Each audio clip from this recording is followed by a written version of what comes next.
In the past 3 years, we saw a trend that all influencers, every single celebrity, everybody has a brand. What all businesses you are running? It's called extra media. So we do digital marketing. Basically, anything that you need to push your brand out, we are happy to do it for you. What is it that made you decide that let me do content? When I actually really started enjoying content was when there was something called Musically that came up. This is what I want to do, like cheap comedy and cheap like lip sync. So I tried to run a website, and at that point I started doing this podcast situations with like a bunch of celebrities back then. I did it with like Adnan Sami, I did it with Kapil Sharma, and I did it when none of this was actually a thing. Do you see yourself becoming a podcaster eventually? So I do kind of do something called Apne Loga on my YouTube channel. What is the one project that you're extremely proud of from Extra Media? We just did the international. We do decent size work. Let's say if you have to name another two things that you would do. Today, people are so much more aware of trying to be active. I think creating athletic wear brand, that is something to explore. I always say this, that when you actually do what you love, figure out what you love and make that into your profession, you're going to love every bit of working. Hi guys, welcome to another episode on Yint Money. This is Anusha. Content creation చేస్తూ businesses build చేయడం అన్నది చాలా సెలబ్రిటీస్తో చూస్తున్నాం, content క్రియేటర్స్తో చూస్తున్నాం. Raj Shamani house of X బిల్డ్ చేశారు. Beer Biceps has a company called Monkey. Katrina Kaif has a beauty cosmetics brand. Deepika Padukone has a brand. Ranveer Singh has a brand called Super You. So content creation నుంచి కాంటెంట్ క్రియేషన్ని లివరేజ్ చేసుకొని బిజినెసెస్ బిల్డ్ చేయడం అన్న topic మీద ఈరోజు మనం అనం మిర్జాతో మాట్లాడడం జరిగింది. ఆమె కాంటెంట్ క్రియేషన్లోకి ఎందుకు వచ్చారు, ఏమేం బ్రాండ్స్ బిల్డ్ చేశారు, ఒక మీడియా ఏజెన్సీని ఎట్లా నడుపుతున్నారు, ఈ టాపిక్స్ గురించి మాట్లాడడం జరిగింది. కాకపోతే ఈరోజు చిన్న ప్రాబ్లం ఏంటి అంటే మేము తెలుగులో మాట్లాడలేదు. ఆ డిస్క్లైమర్ అయితే ముందే ఇచ్చేస్తున్నాను, ఎందుకంటే she said that she is more comfortable speaking in English. Time stamps ఉంటాయి, మీరు ఏ టాపిక్ ఇంట్రెస్టెడ్ అయితే ఆ టాపిక్కి స్విచ్ అయ్యి చూడండి. But thank you very much for watching. See you in the episode. Hi, welcome to another episode on Yint Money. This is Anusha. On today's episode, we have Anam Mirza with us. She does a lot of things. To begin with, she's a content creator, and I'm sure you might have watched a lot of her content on Instagram and on YouTube. I did my research and went through multiple videos. I'm going to cut you. I'm going to call myself a wannabe content creator. I'm really not. I'm a wannabe content creator who really wants to create content but gets distracted. But I really enjoyed whatever content I create, I enjoy it. So I'm going to call myself a wannabe content creator. You know something? I am usually the most conscious while I'm giving introduction. I'm so glad you cut me off. So glad that you cut me off. But we are here to talk about multiple things from the businesses that she's running. She runs an agency. She runs a couple of labels as well. So all of this, and then she's also like a fitness enthusiast. Yeah. Crazy amount of vlogs that I watch of hers. So we're going to talk about all of this and about her favorite thing of being a mom. Yeah. And stay tuned. You have timestamps to refer to if you want to switch from one topic to another. But thank you so much for coming over. Thank you. It's a pleasure. So let's start with what phase in life you are in right now. What is it that you're doing? What is it that you're enjoying? When we were just talking before we started rolling, I think I turned 30 last year. So I'm in my Zen mode right now, where I'm I'm all about focusing on myself, focusing on, all the things that I love and care about, and, kind of in that zone. I think once you touch 30, you just realize adulthood has hit, even though you are an adult for all these years. But I think 30 kind of humbles you down. So that's where I'm at. I am going to vouch you on that is because there is a sudden sense of sensitiveness around multiple things that you can acknowledge, and you're like, oh, this is how much I can do. Yeah. So I'm going to do whatever is important. So you start prioritizing things because you can't really run behind 10 things a day. I totally know what you're saying. And I also think at 30 you kind of realize that like you also realize you can't be omnipresent, right? When Yeah. you're like, I don't know if it's the age or whatever, but like I remember when I was younger, I wanted to be in like 5 different places at once and excel at all those 5 things. I think once you kind of reach there, you realize that you can't be omnipresent, and you Yeah. kind of, you are right. We prioritize what, we want to do. So let's start from what all businesses you are running. I know I am very, very keen on understanding the media agency that you are running, because Yeah. this is the first time I'm interacting with somebody who has an agency. I'm very, very interested in marketing. So Yeah. tell us about when did you start and how did the idea come? So, I think I started working at a very early age, right? I was doing my, I finished my graduation, I was doing my master's and stuff, and I was working, like, I took up my first internship when I was 18. By 19, I did my first company. By 20, I started doing, something that I do. It's my own IP. It's called Label Bazaar, which is basically, I get different, brands from across the India to kind of come and exhibit at one place. So when we started off at that point, I know today we hear so many exhibitions and stuff, but when we started, not too many people did it.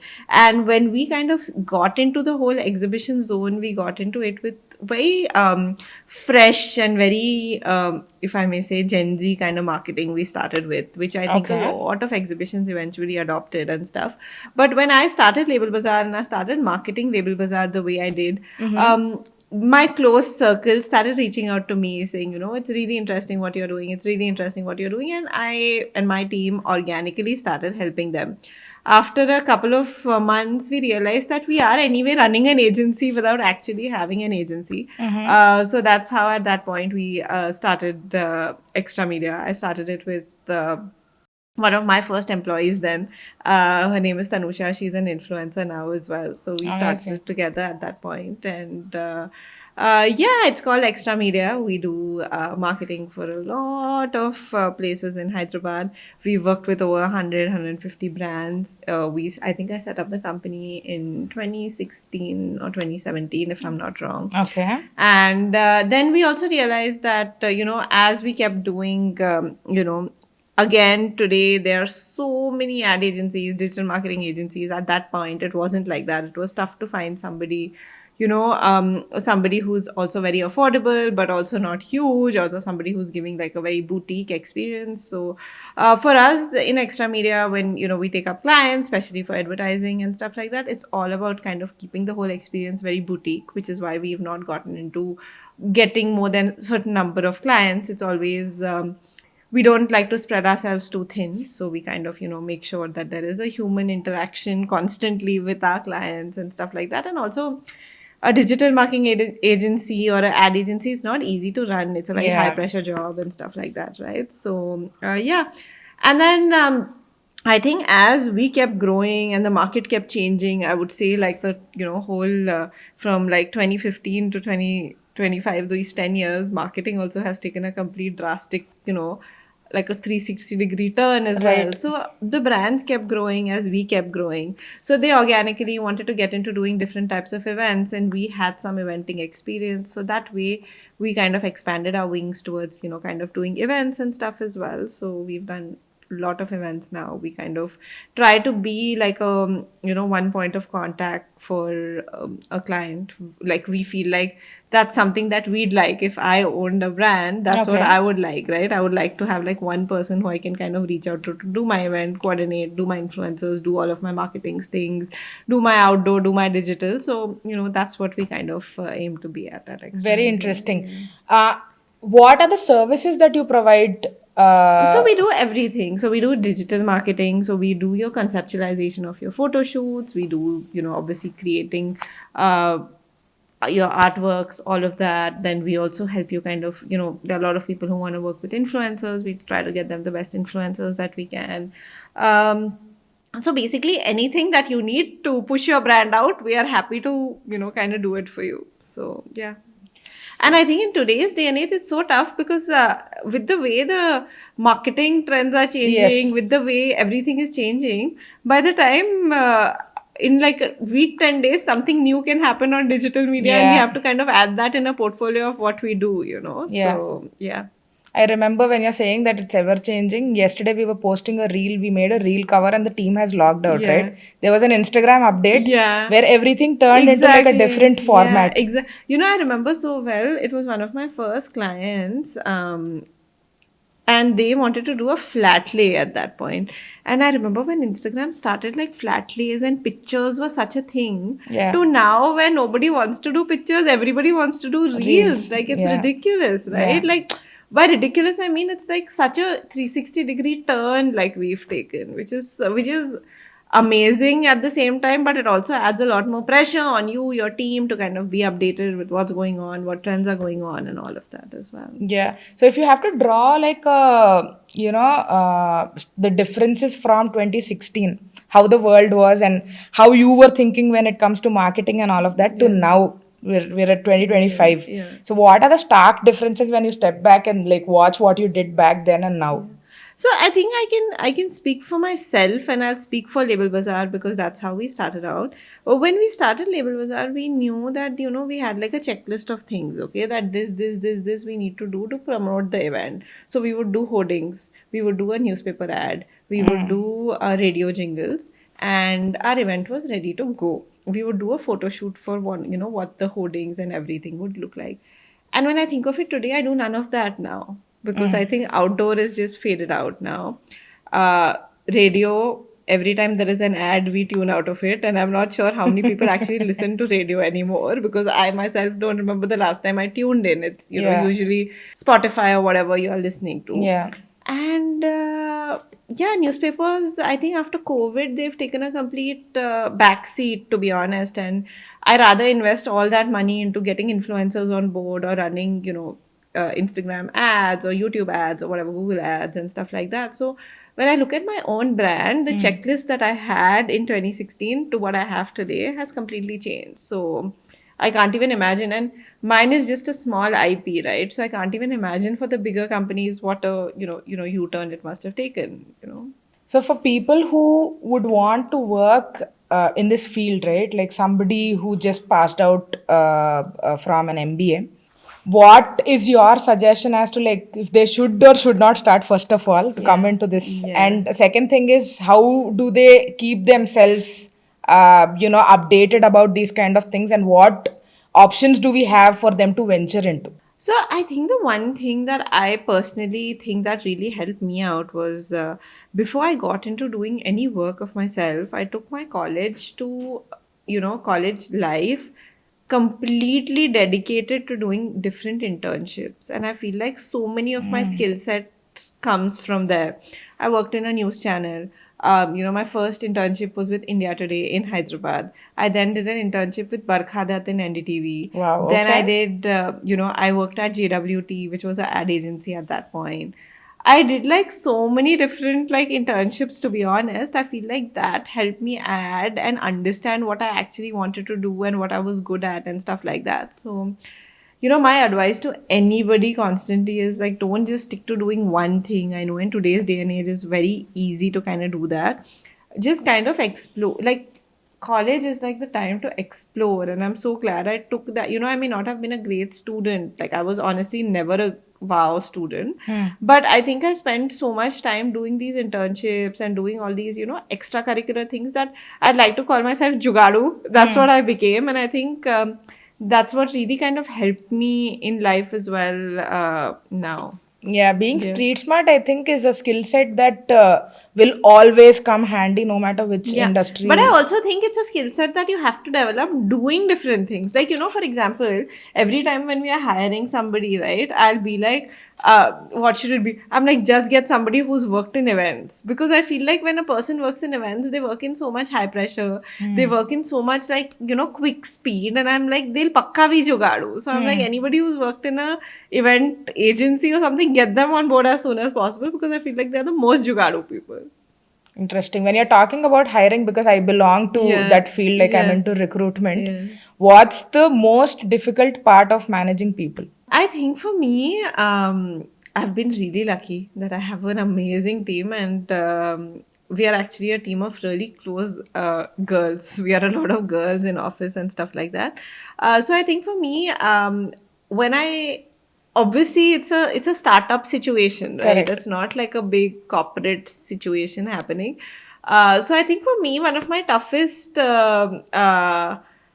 toughest learnings as an entrepreneur was that I won't be able to have a personal relationship with each of my employees. And I think I'm so used to having that. I have an emotional connect with each of them until a certain point, until a point where I can't do that anymore. So the ones who are there, but I'm not able to establish that with newer people. And I think that is, I was discussing that with somebody and they were like, that only means your company is like growing, that you're not able to do it. But yeah, I think that was a tough acceptance that I had to make, that I'll not be able to establish that relationship with every employee that I have. Very interesting that like you want to have that personal connect, Yeah. because I think that it's very different working with somebody who you have like a very established rapport with than Yeah. somebody who's trying to figure out, or you are trying to figure out what you need to tell them and what you need to ask for. Yeah, but I also think that you like learn with age. I think another thing that I had was, and Sanskriti is sitting here as well.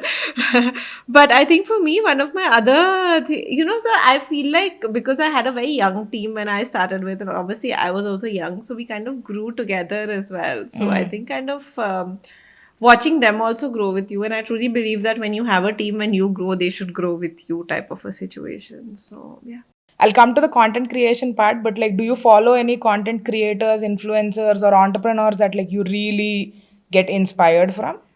I mean, I do follow a lot of influencers. I'm not sure about like if there's one person who really like inspires me or any of that, but I do follow a bunch of influencers. I also think there's so much on the internet today to pick up from. I also Yeah. feel like there's so much you can learn on the internet. I just think I always say that the internet is both a beautiful place and also a dangerous place. So yeah.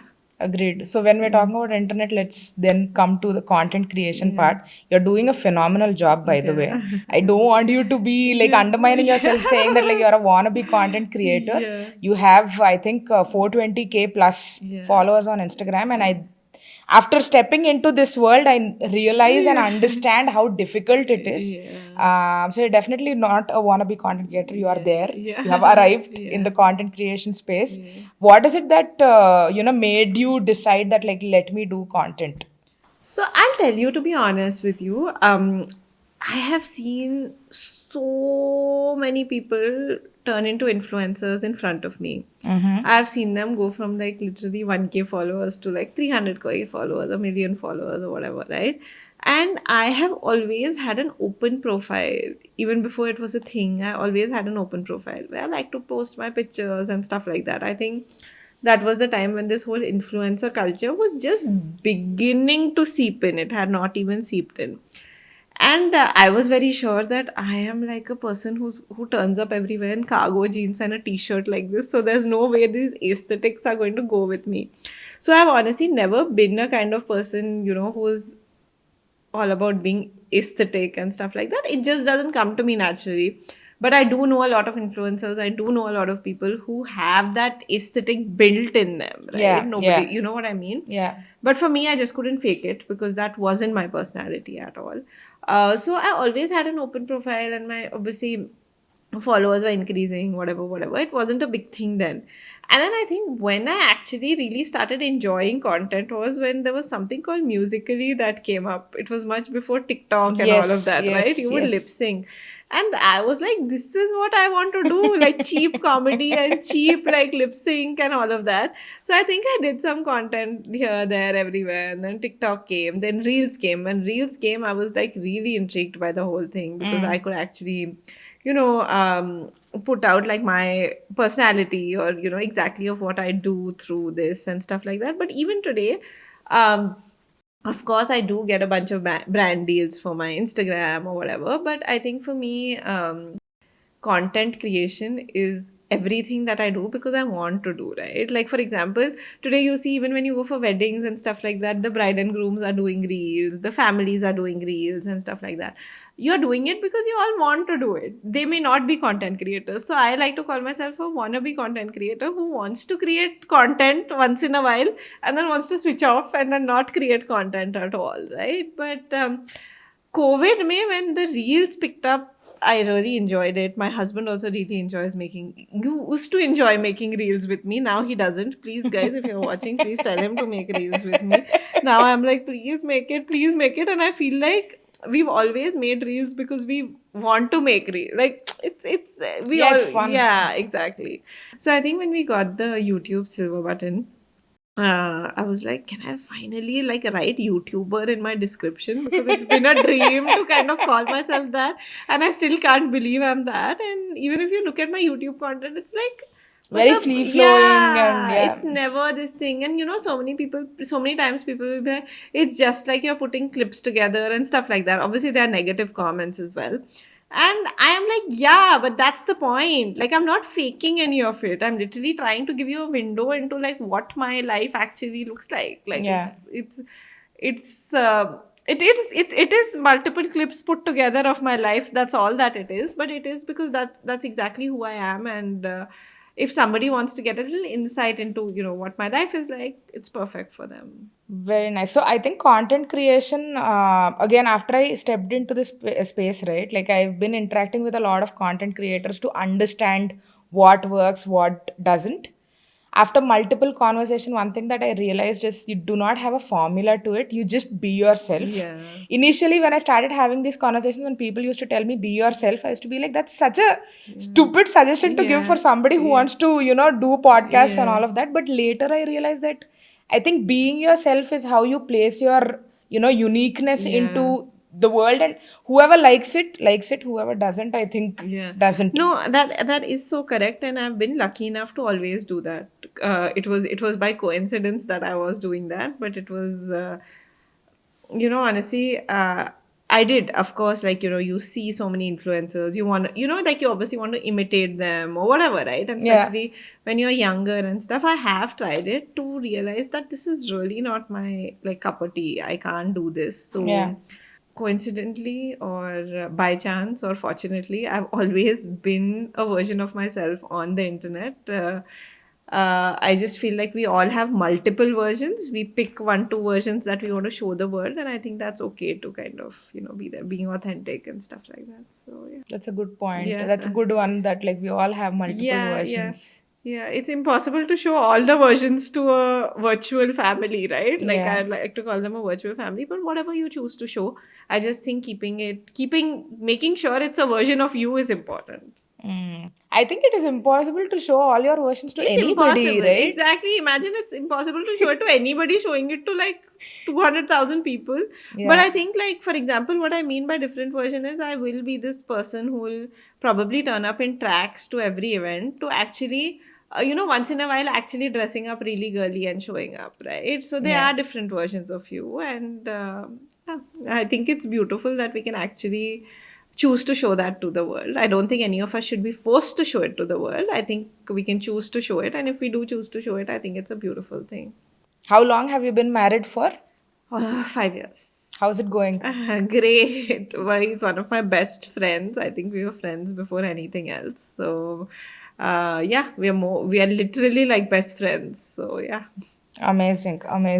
So we've been talking about like off camera about like you being a mom and how that's the best part about like your entire day and what you do. Yeah.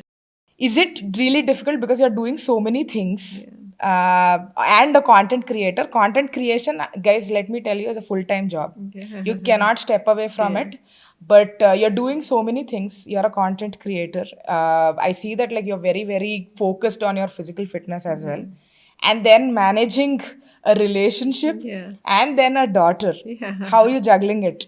You can, give us the, how it's getting difficult also on some days. Yeah. And tell us how you are managing it. Yeah. So I think for me, when Dua was born, I don't remember who said this to me, or I read it somewhere, but it's been a line that has really stuck with me. When my daughter's name is Dua, by the way, she's 2 years and like 3 months almost. So yeah, but one thing somebody told me that time was, she is born into your world. You are not born into theirs. So she's going to do exactly what you are going to show her around. Like, she's in your world, you're not in her world. And it kind of stayed with me in the sense that it reminded me that she is going to see and learn everything that we choose to show her. And I think I learned it from my mom at a very young age, how to be a really strong, independent woman, kind of be really fierce, be out there, you can do it all, get it all type of a situation. So I think that's a reflection of myself that I want to show Dua. Having said that, there are days when, there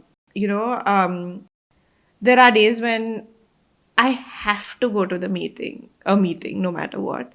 And I have to prioritize that because there's nothing more important than that on that day. But there are days when, I have to go for lunch with my husband. I may have to cancel a meeting and I'm okay to do that. So I feel like it is so important to understand that it is not possible to be like work comes before family, or my daughter comes before my work. I don't think it's important. I think it's impossible to say that. But what I can say is I feel like every day is different. There are days when there's nothing more important than my family. There are days when there's nothing more important than showing up to work. There are days when there's nothing more important than spending my day with Dua. But there are also days when I do not get to spend a minute with her because I have work back to back. And I feel like us women need to be okay with kind of being okay with choosing this over that on that day. Nobody is asking you to choose a profession over being a mom, or being a mom over being a profession. But I just feel like it's important to be at peace that you are picking this over this, and it's okay. Tomorrow will be different. So yeah, that's what I tell myself. And um, you know um, I always say that forget everything, all of this happens, but I think it's so important for a mom to be able to choose what she wants to do. She can choose to be a full-time mom and not work. She can choose to be a part-time mom, part-time work. She can choose whatever she wants. I just think we've already gone through so much, bringing this child to life. I think we should just be like kind of left to ourselves to choose what we want to do without any guilt. Does it come easily to you to draw boundaries with? It actually doesn't, but I think duas, there are days when there are days that are so good that you kind of are able to, survive the whole thing. For example, that day I was about to get ready for work and I came down and Dua was sitting in her like, toy car or whatever. And she was like, Jaldi chalo, meko meeting ko der ho rahi, So, she understands that there is a meeting. Sometimes when I'm going for a meeting, there are days when she's like, don't go, mama. And then I'm like, it's a meeting, I have to go. Like, there is work, I have to go. I came back home from work the other day and, she was sitting with her nanny and, another person. And I went in, I'm like, hi, Dua, what are you doing? She's like, shh, mama, I'm a meeting mein ho. So she does understand that, which I think is so beautiful for them to understand at such a young age. Yeah. So, yeah. So, what is the value system that you follow? It could be like an overlap from profession and personal life, something that you want to hold very closely no matter how difficult a situation is. For Dua or for myself? For yourself, and then something that like you want her to learn from you as well. So I think the one thing that, has really kept me going always is kind of showing up no matter what, whether it's work, whether it's for family, whether it's for friends. Like, I truly believe that there's nothing more important than showing up. So even if it's tough, even if it's a little difficult, even if it's whatever it is, showing up is very important for me. And I think that should be something that I hope Dua learns from me as well. And that's something that should stay with me as well, whether it's for work, whether it's for personally, whether it's for family, no matter what, just showing up. Interesting. Is there anything else? I mean, there are a lot of things that I would want her to pick up, but if you ask me one thing that comes to my mind immediately, I think would be this. Okay. How is it that you're managing time? Like, do you take weekends off? Do you do anything else apart from this? I mean, I do a lot, but You do. No, I do. We do have a Saturday, Sunday off. Sundays I try to take as off as I can. Like, I try to not do anything. But I think it's just priority in today's day and age. Like, what you want to do. For me, like in the past couple of months, I would say, or maybe a year or a little more than a year, fitness has become really important for me. I think if you asked me like a year and a half ago, probably I'd like to, sit in front of the TV with a lot of junk and binge watch a show. I don't feel like that today. So I feel like we all go to different phases of Yeah. life, and I feel like right now fitness is very important for me. So I basically like to plan my day around of course work, dua, but also the next thing is fitness. So I try to go earlier so I can spend some time with dua. I can kind of spend some time with my husband once I come back and stuff like that. So I kind of try to manage around that as well. So When have you prioritized fitness? I think it happened a year ago, Did maybe. something drive that decision, No, or? so I think what happened was, of course, because of my sister and because of my husband as well. My husband is also a sports person, used to Correct. be a sports person. So they've always worked out. And I'm like, how is it that these people enjoy working out? Why do they go to the gym? Like, for example, if he doesn't go to the gym for like 2, 3 days, he's like, I'm not feeling well. I'm getting acidity if I don't work out. I need to work out. I need to sweat it out. And I'm like, how is sweating out making you feel better? Eat a chocolate, it'll make you feel better. So I've always been that, and I have, of course, gone to the gym all my life, not regularly, whether it was with my sister, with Asad, or whatever. But I think I think it was something to do with turning 30. I just think I realized that I was able to push my body to do a lot more things than I actually am doing. And I realized that how much more mentally stronger I'm able to be because of my fitness journey. Like, I didn't realize, like, for me, when I used to work out before, and the second I would like go like a little heavy on breathing, I would be like, I'm done, I can't do it anymore. I actually learned to push myself from there to, I've come a long way from where I used to be a year ago in terms of my fitness. I still have a long way to go though. But I feel like that was kind of translating into my work as well. I was able to push myself more. I was able to, think more clearly. I started enjoying waking up early, which was never the case. I always woke up like 9:30, 10. I start my day by 6:30 now. And I started by choice. Like today was a Sunday. I was like, I'm gonna sleep in, and by 7 o'clock I was wide awake. So I enjoy it now. I've realized that the world is much more peaceful at 6:30 in the morning. It feels like everything is for you. There's Slowed, no yeah. traffic, none of that.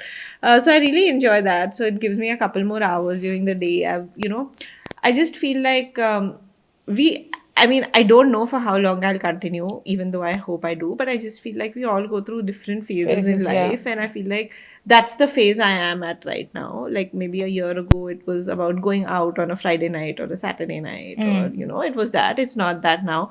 I don't know what it will be like a year later, but wherever I am today, I'm really enjoying it. Lot of similarities, because I just mentioned to you that I turned 32 last Yeah. year.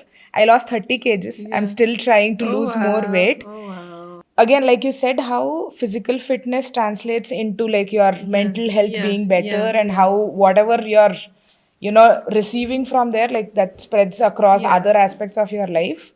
So for me, what I've learned during this weight loss journey was to control myself and saying no. Yeah, so I think, yeah, you are right about saying no, right? Like, so I put on almost 30 kgs when I was pregnant, and I lost 20, but I was so fat that after losing 20, everyone was like, wow, you've become thin, you've become thin. But I was never happy because I knew I still had that weight to lose. But I think when I got into my fitness journey, I got into it to get fit this time. I didn't get into it for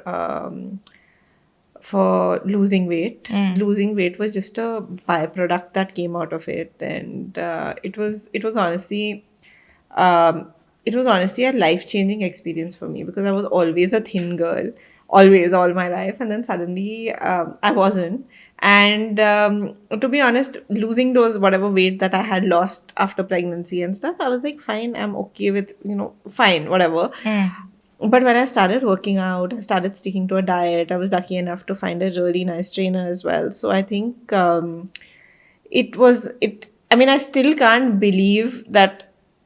Like sometimes when I'm doing exercise, I'm like, is that me? Like, am I able to do it? And I still remember when I was on that diet, my husband used to get so irritated with me because I would be like, I'm not coming for dinner, I'm not coming for lunch, because I'm like a person who's when I take up something, like I have taken it up. Like there's nothing that can distract me. So I was like, no, like I need to finish this like 2-3 months or whatever that I had planned at that point to do it. And I really stuck by it. So sometimes like he also looks at me and then he'll be like, are you the same person? Because I hated waking up in the morning. I hated going to the gym. And today, like every window I get, I'm like, I'll go work out. Sometimes I go work out twice because I feel like I can and I have that window and stuff. So yeah. What are the other things that you've set your mind to, just like fitness, I and then you think achieved? I think working was one of them. I've always worked all my life. Whether it was exams, whether it was any of that, I've always been like, when I set my mind that I need to do it, I'm focused on, kind of doing it. So yeah. I think when you are like, I keep saying this, like for example, I've been telling so many people that, when I'm working out and stuff, I'm like, come try working out, try working out, because literally it's changed my life. And I've gotten 1-2 people to kind of come, friends of mine and stuff, and they'll work out for 3 days, 4 days, and then they'll be like, oh my god, it feels so good, Yeah. so I've been so, like, the more you love the person, the more you want to push that person to actually genuinely start taking care of themselves, because they're at such a better place mentally as well. So yeah. Was there a time where you wanted to like focus on mental health, and if yes, like what are the things that you did? I think mental health is something we all focus on now, and I feel like there's so much more awareness for it and stuff like that. But there are days when I feel like I can't do anything, and I feel like I need an off, and I'll switch off. I'll switch off, and I need that time for myself. I think reading really helped me. Therapy, of course, helps me even today. Like I take therapy, whatever, at regular intervals and stuff like that. So I feel like everyone needs to take care of their mental health, just the way like we eat food, just the way we take care of ourselves, just the way, no matter what age you are at, they'll take a walk to take care of themselves. You're kind of Yeah. taking care of yourself. When you're going for a party, you're getting ready, you're putting makeup on, you just don't show up like that. Yeah. So I just feel like just the way we take care of all of these things mentally also is something that we need to take care of. And Yeah. I feel like we are all so much more aware now. Fair enough. So, other than therapy, what are the things that you do to like feel better? And of course, other than working out, Yeah, I think working out has right now been my top one. go-to Yeah. at this point, to kind of, some days you're like so angry, you have so much going on, and you go work out, and you're like, everything is good, everything seems okay. So workout is like that for me.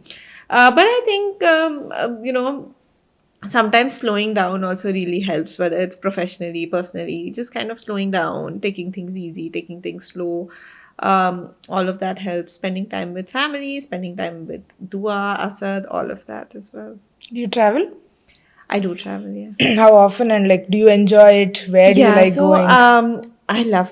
I enjoy traveling. I haven't, the one place that I go to almost very, very regularly is Dubai, because, my sister stays there now and stuff like that. But I think I love Dubai. I love the food. So sometimes when I'm on a diet and I'm on this fitness routine, I'm like, I'm gonna go to Dubai for 3 days, and then I freak myself out. I eat everything. I eat, crazy amounts of food. I go out, I do all the things, and then I'm, back to my schedule. But Dubai is almost like a home away from home, to be honest. So yeah. What kind of foods do you enjoy? I love any food, but I love meat. I love different types of meat. I love like Chinese food. I think Indian Chinese is one of my favorites.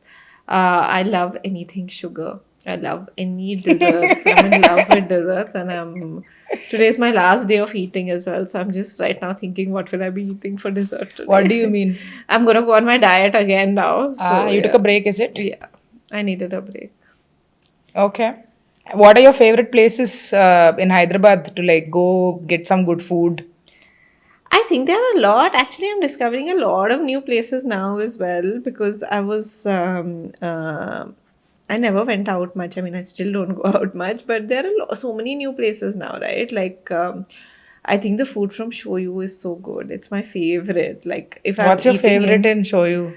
I like that sushi, the avocado sushi that they have. I like it. Their kung pao chicken is really nice. Their pad thai is really nice. What else have I tried recently? So I've discovered this new place. I mean, I guess it's old, but it's called Nitro Grill. You get like really nice steaks over there, which is something that I'm really enjoying.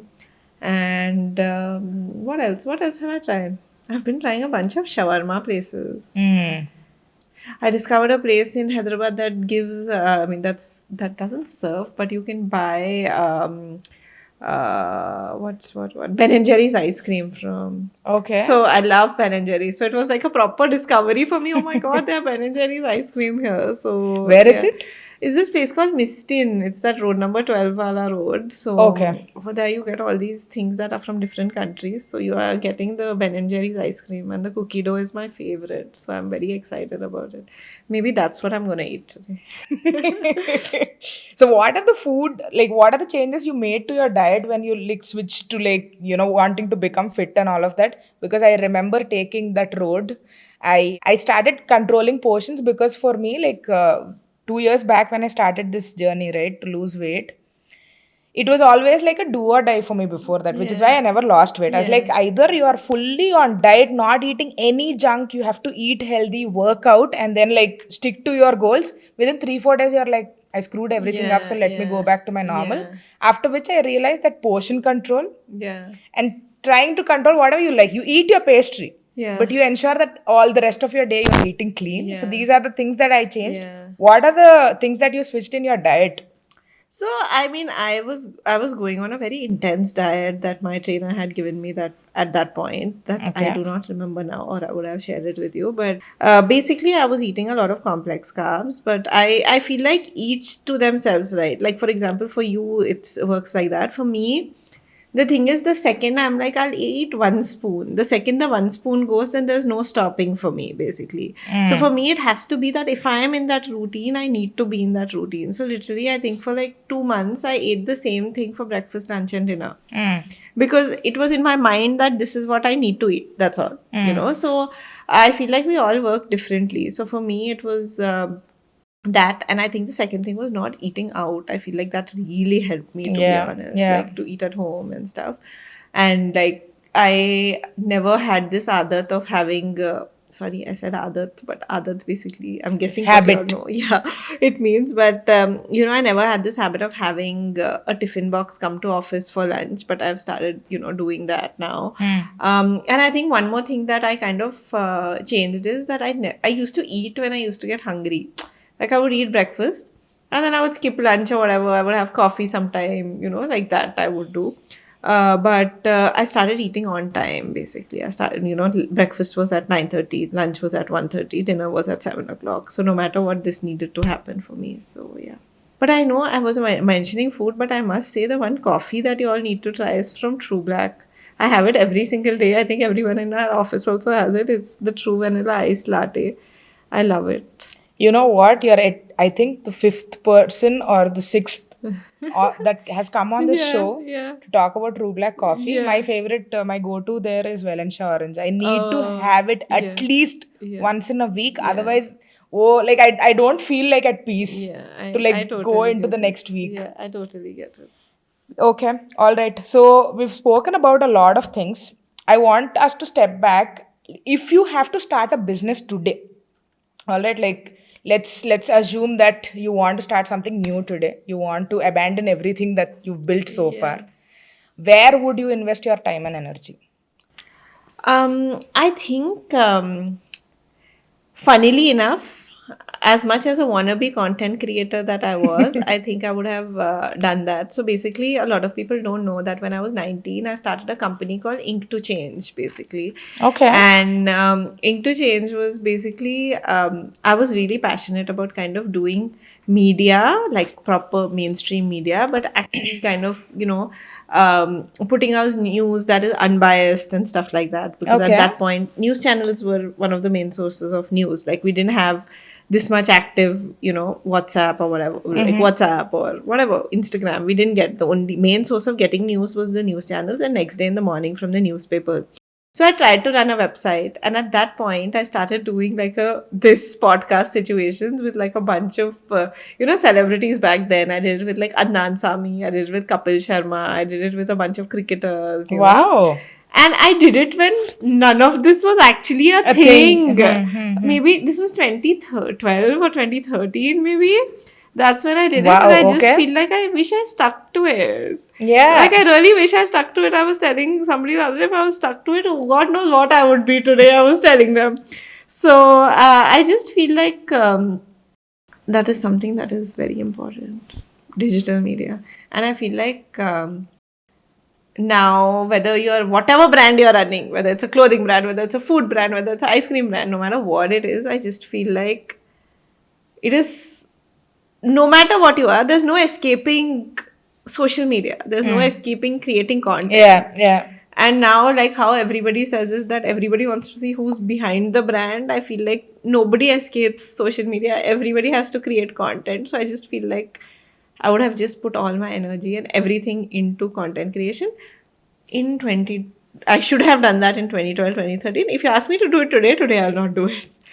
Okay. I just feel like it's so cluttered right now. Like, I just feel like it's so it's a very, very difficult market at this point. So I wouldn't do it today. But I think one thing that I regret also not doing is not focusing on this back then. Do you see yourself becoming a podcaster eventually? So I do kind of do something called Apne Loga on my YouTube channel, where I kind of try to get different people from, Hyderabad to kind of talk about their journeys and stuff like that. I do it.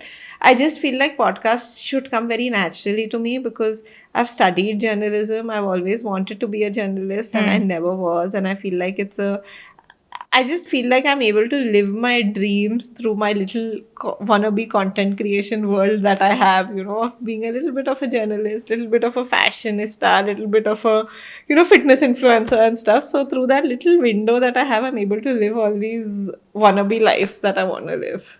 A question popped up in my mind, like it's a little away from what we're talking about, but I'll still ask. Is that when you are usually like meeting a new person in like a workspace for a meeting, or it's a client that you're trying to crack a deal with, how do you break ice if you're meeting a person for the first time? So I feel like it totally depends on where the meeting is to start with. Okay. Whether you're in a government office, whether you are in a corporate setup, whether you are in a coffee shop. I just feel like it depends by where you're meeting. I mean, who you're meeting, basically. But I will be honest, it is, from the privilege that I come from and the family that I come from. Usually in a meeting, if I'm meeting a brand new person who's not met me before, I'll be spending my first meeting just convincing them why I must be taken seriously and why I know what I do, because they come with a preconceived notion that I'm probably a spoiled brat and, all of that. And on top of that, on top of all that, I'm a woman as well. And I feel like, especially when it's a meeting with a bunch of men, it is very difficult to convince them. I'm not saying all men. 100%, but yeah. A lot of them. It takes a lot of time I'm telling you, I have been to multiple first meetings where my first meeting has only been convincing them that I am worthy of getting this job. And once they get it, then they're like, okay, this girl can do it, But to convince them, it's not like directly that I'm going and I'm like, I can work, and it's not like they are saying you are not this thing. It's just their demeanor around is like very preconceived, is what I think. This is another similarity again, Anam, is that a lot of women who came, this is like I mentioned, it's a 17th or 18th episode. Yeah. A lot of women, it's absurd, the ratio. Yeah. The women that came here and said that like we are not taken as seriously in a room full of men. Yeah. It could be people from media industry, it could be people in content creation. Irrespective. It is sad. But again, I'll say not all of them are like that. But there is a large portion of them who are like that. And for me, of course, I'm a woman, but also because of the family I come from, they just think that this person can't be hardworking, basically. I hope again is that like eventually the perception changes, that like people start taking women also equally seriously. Yeah. But why do you think, like in your view, why do you think people don't, like why do they come with a preconceived notion that it's a woman?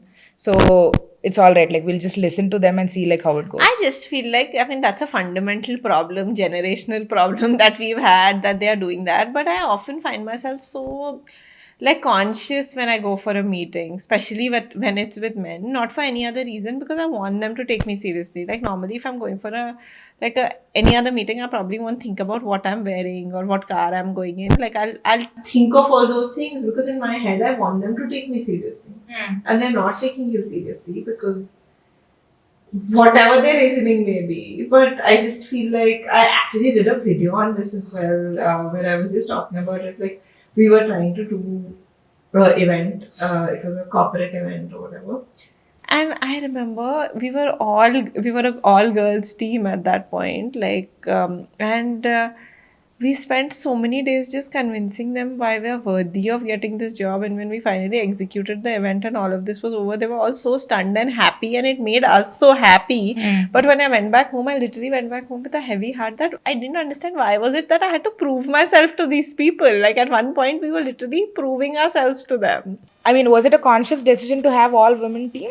No, it wasn't, but I feel like you attract your tribe, right? So I just feel like that just happened, and I have nothing against men, to be honest, absolutely nothing. But I will like to say this, that I just feel like women are way better multitaskers. so it kind of works out as well. So I think somehow subconsciously that happens. Because we were talking about this, does it annoy you when like people take too long to understand what you're saying, and like if you're undermined because you're I know it obviously it's annoying, like whether even if it's a woman who does that, it's annoying, and it is annoying, right? But I think you kind of work around it. Like I just feel like what else are you gonna do, right? Like, what are the other things that annoy you, like when you're in like a workspace? For me, like if people are late. Oh my God, I was just gonna say that. If someone is late, I can't stand it. And even if it's my own team person, I can't. And today I was coming, I got here late and I was like, oh my God. Like literally, if you saw me, I was like running. Like I was at the gym, I quickly ran, got my bag changed, I ran to the car because I was like, oh my God, I'm late. Like I hate making anyone wait. Yeah. I feel like that's something. And you know what I hate? I hate it when, you're in a meeting and somebody will be on the phone and they'll be like, Can't stand it. I'm like, we are all here to give each other our time. We might as well give ourselves that 5 minutes to kind of do that. So how many, like what is the strength of your team? We are maybe around 20 of us. And how many people directly report into you? Sanskriti. She takes care of... No. We have team meetings on a regular basis. I'm in touch with all of them. So yeah, but I think like 3-4 people must report to me directly. Okay. And what is the culture that like you're trying to set here? Like I understand you guys are hustlers. Sorry, I'm cutting you there, but No we problem. are hustlers, but we are like, we come from a work environment where, every time somebody joins our team and then leaves our team, they'll end up joining us back because that's how much they, like our workspace is really fun. So I think one thing we constantly want to keep is our workspace fun. We all again work like a family. We all work very closely with each other. Again, it's a startup situation. So obviously, every day our work is very different. One day we are like brainstorming to do this sneaker store launch, and the other day we are like, oh, for tourism of Telangana, we need to do this event. Let's brainstorm ideas. So it's like every day is a new day, is a different day. No 2 days are same in office, and I think that's what kind of keeps us really like excited about being at work. What is the one project that you're extremely proud of from Extra Media? There are lots of them. Actually, we have one that's coming up next week, right? That is also going to be really interesting. We've done a lot of great work. Yeah, we've done a lot of, good events. We just did the International Tourism Day for the government of Telangana. We do decent size work, and more than anything, we put our heart and soul into it. What do you guys do when you have a creative block? Because like I understand for like an agency, you can't repeat what you did, obviously, and every product or service. Yeah. I get it, but I think for us, we start putting pressure on our interns. We are like, listen, we have a creative block, think of something. And I think we are actively now hiring younger interns because we are like, they'll have like newer and fresher ideas. Yeah. I love that you're so candid about it, that we'll put pressure We on are our like, interns. once in a while, we are putting pressure on you. When we have a creative block, interns take over. Interesting. So you said that like if you have to do something absolutely new today, you said that you will be going into content creation. Yeah. What are, let's say, like if you have to name another two things that you would do, because I'm trying to understand your perception about how the market is today. What are the other two things that you would pick up? I think the food and beverage industry, like the F&B industry, is really flourishing today's day and age. And like, I find this whole thing absurd. Like, when I even think of it, I'm like, wow. Like, do you understand the Dubai pistachio chocolate that was created? I saw your video about it. It was created by a mom because she was craving chocolate or something like that. Whatever, she created it. Imagine the wave it has caused that like a Dunkin' Donut, a Starbucks, they are all introducing Dubai pistachio donuts, Dubai pistachio ice cream. No matter where you go, no matter what store you go in, whether it's London, whether it's America, there's like something to do with the Dubai pistachio chocolate. And imagine the production of pistachio that has gone up in the world, like such a boring dry fruit. Say it's become one of the most like, that's all everyone is talking about, which I find is amazing. Yeah. That something like a chocolate can create such a large impact. So I think like the food and beverage industry is something that is more popular than ever. I feel like it's always been popular, but I feel like now it's like a wow situation, right? Like, so I think I would definitely do something in the food and beverage industry. And actually, during the lockdown, we did start something to do with that. We started something called Cook It Yourself. Sorry, I'm going on talking. No, go ahead. That's what we're doing here. So we started something called Cook It Yourself, and it was basically like pre-prepared meal boxes for people who order out a lot. So basically it was proper Hyderabadi cuisine. So we did like khatti dal, talawa gosh, chicken 65, all of these. You're making me extremely hungry, but and they were all pre-prepared boxes which you basically get home and you actually make it yourself. So it was pretty cool. It did really well during COVID. We didn't know how to scale it. I didn't come from a background of like food and beverage, and I had a bunch of things going on and stuff. But it was so good. It was I think it's one of my passion projects that I wish I worked on more and I didn't. So yeah. Can I throw one at you and see like if you would be interested in picking that? So because you're already having like a marketing agency that you're running, would you be interested in pivoting in managing content creators? Maybe or maybe not. I'm not sure if I would do that. But I'm trying to think of more things that I would enter. Wait. Food and beverage, though, definitely it would be something. Yeah, I think that one thing that I wish I entered, honestly, was like wedding planning or something to do with weddings. Because I just feel like it is, no matter what is happening, the weddings are continuing to happen. Correct. Right? So I just feel like it's forget weddings, but I feel like it's such a large industry to be a part of. And an ever-growing industry because people are getting married, people's weddings are happening, small, big, whatever. So something to do with wedding. And I think the third space that I should mention, especially in 2025, because that's what the trend looks like, I think kind of creating a athletic wear brand, because I just feel like it is something that's picking up. Like today, people are so much more aware of trying to be active. People are so much more aware of wanting to be active, wanting to go to the gym. And I feel like the activewear market is also growing. I was reading a report somewhere the other day and they were like, this year the market for like athletic wear is going to grow by 100% or something, some numbers. I may be wrong on the numbers, but basically it's going to grow. So I feel like that is something to explore, like somewhere in the field of like, whatever, like athleisure wear or athletic wear or, somewhere in that space. So you mentioned that content creation is your like major gig that you're deriving other things from and how you're leveraging being a content creator and tagging it with your other businesses. So if somebody is a content creator. At the end of the day, I think all businesses like are thriving on, making money. If we have to Yeah. simplify it to like Yeah. a simple thing, like we want to make money with Money. Yeah. whatever Yeah. businesses we run. So for a content creator, how, as somebody who also like runs an agency, what is your suggestion on how they can monetize their brand better?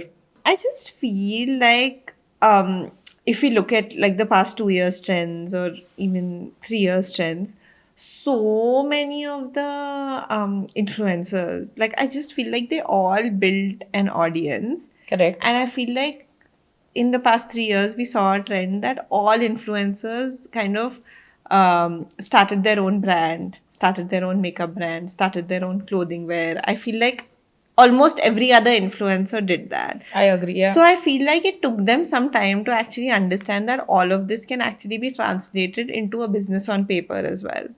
So I don't think it's something, something that's not happening in today's day and age. I feel like everyone is doing it, which also includes all your celebrities, whether it's Deepika Padukone, whether it's Ranveer Singh, whether it is Kriti Sanon. I mean, every single Wow, celebrity. everybody has a brand. Everybody Yeah. has a brand. Yeah. Because they've all realized that we all, they all have such a huge following. It all needs to like translate into a business as well. Yeah. And the same with influencers. If you look at every other influencer, whether they are starting a clothing brand or a makeup brand or whatever their niche is, everybody is kind of creating a brand out of it, which people are already doing. So I just for me it's very different because I don't really sell like a product or whatever. I do sell, have a label and stuff, but I mean, it's very service based. I do events, I do, IPs and stuff like that. So I just feel like everyone has different ways of how their audience digitally translate into to audience in reality.